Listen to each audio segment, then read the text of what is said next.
तो यहाँ पर एक बार फिर एक्सपर्ट के पास चलेंगे और ये जानेंगे कि जो जैविक खेती है उसके लिए किस तरह से जो खाद है वो तैयार किए जाते हैं, क्योंकि ये घर में ही और बिना रसायनों के तैयार किए जाते हैं। तो एक बार फिर त्यागी जी के पास आऊंगी जी। अभी जैविक खेती की जो है काफी चर्चा हुई है, उसी को आगे बढ़ाते हुए मैं ये कहना चाहूंगा, देखिए शुरुआत कभी ना कभी तो करनी होती है।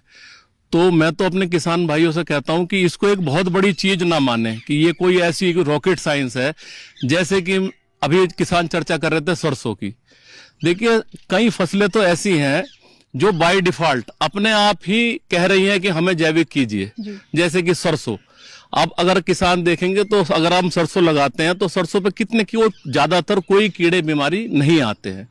ज्यादा कभी हम देखते हैं मौसम का प्रभाव होता है तो उसे एफिड या माहू या चेपा कह देते हैं।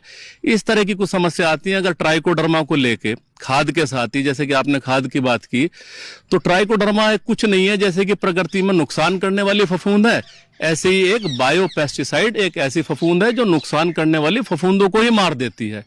बस आप खाद तैयार करते समय जैसे भी किसी भी खेत, चाहे सरसों हो चाहे कोई भी खेत हो, आप 15 दिन पहले गोबर की सड़ी हुई खाद 2-3 कुंटल आराम से मिल जाएगी, उसे किसी छायादार जगह पे बिछा लीजिए।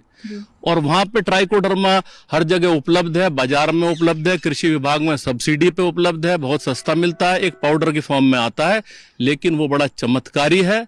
उसमें असंख्य बीजाणु हैं जो मित्र फफूंद हैं।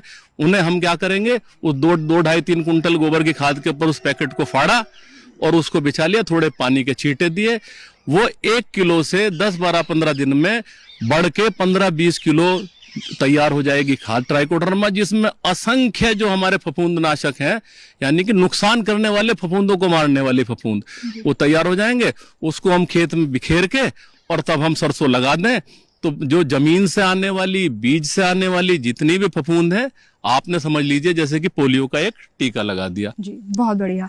आपसे